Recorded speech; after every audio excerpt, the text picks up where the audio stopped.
discuss something, let's say some prefixes with you. Okay, so I want to make the videos really shorter. I don't want to really, let's say, make the video longer and longer because you do not really watch them. So I just thought to really shorten the things. So what I found out, there are few words, there are few prefixes which you could use and they will be really helpful for you. So the first prefix is ego. Ego, what does it talk about? Ego talks about something that is self. When you are self-centered, it means you are egocentric. Okay, so when you're talking about something that is ego-centered, it means that person is self-centered. He only thinks about himself. Okay, then the next one is intro. So with the word we can find out we are talking about something that is inside. So intro, if I say somebody is introvert, although I'm not introvert, if somebody is introvert, it means that person is really shy while speaking. He doesn't really speak. If let's take the opposite of it as well, that is third word, that is extro. So if I say there is somebody who is extrovert, like I am sometimes extrovert.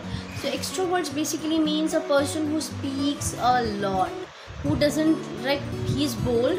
Okay, he doesn't really feel that I should not really speak, so he could easily speak. The person who is audacious. Okay, then the fourth word is ambi. Now ambi means something that is from both extro and both intro. So ambivert is a person who, let's say, who speaks something, but while he just process everything before speaking, like he knows where to speak what. The audacious one is not really thinking about the things which he should speak, and the introvert doesn't even speak. We have to push him again and again to speak. But the ambivert usually speaks. The ambivert starts speaking. Okay, but when he feels really, like, when he feels yes, there is a need of speaking, or he's asked to speak, so he doesn't speak without any, let's say, purpose. He is somebody who is deciding before speaking what to speak, when to speak, how to speak. So ambivert, I would say being an ambivert is a really good thing. Do not be extrovert, do not be introvert. This is not a world for introverts, and extroverts are never praised. So be an ambivert, and I'm trying to be that. Okay, so yeah, let's move to the next one, that is word number 5, open. So open basically mean, let's say, I'll just give you 2 examples. One is, usually people say we'll have an open house on this topic, or the story is open-ended. It means that you can give your own perspectives on it. If I'm saying the story is open-ended, it means that you could find an ending by yourself. If I say it is an open house, it means that you could discuss your perspective there. If I say, okay, we'll have an open house meeting on 23rd of June on the topic language, so it means you can speak on your language, you can talk about any language which you want, you can give your views over there. There is nothing like restriction. Okay, nobody is restricting you, nobody is actually making boundaries over there, so you're allowed to speak whatever you want to. So since we have discussed about prefixes, let us discuss about suffixes as well. So when we talk about suffixes, let us start with the first one, that is maniac. Everybody knows about this. Maniac means madness.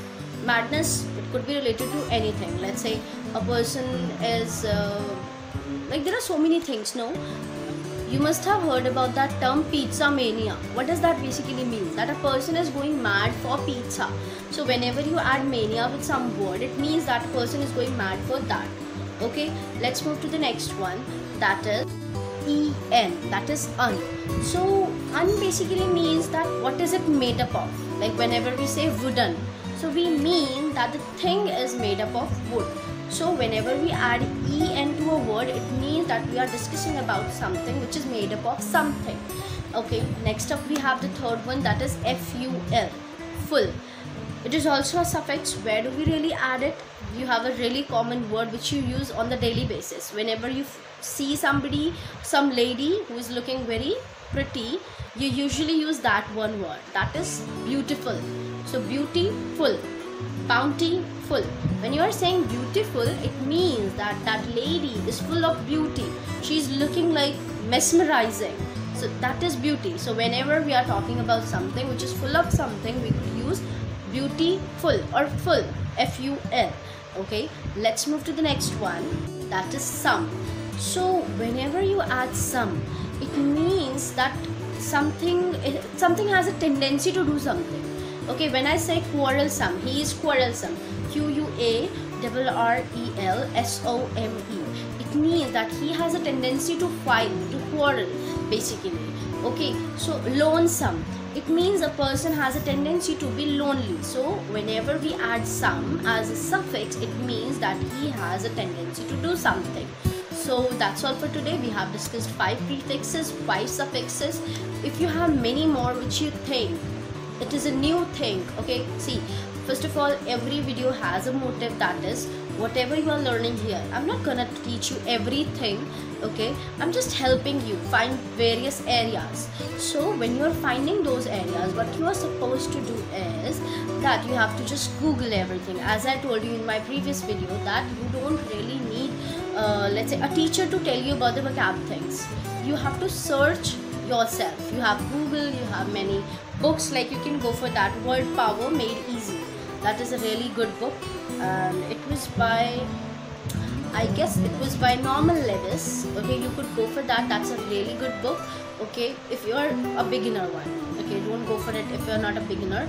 Otherwise, go for other books. There are so many books if you find it out. Oxford, collocation books. So there are so many. Okay, so like first of all, what you have to do is, what you need to do is that you have to comment over there. Please comment and let me know other prefixes and suffixes. Like I told you, let's say I'll give you some suffixes and prefixes. Find out some words with re, that is a prefix. Re, miss. Just comment if you know any of the words with re and miss. This is a prefix. When it comes to suffix, let's have gist, GIST, and the second one is less. It is a it's quite easy one. Okay, so these two suffixes, less and gist. Find out the words and comment it over there. If you're not able to find it out, if you're not able to recall few words, then just please go and Google it. It means you are lacking vocabulary. All the best, enjoy yourself, and keep reminding me of the things.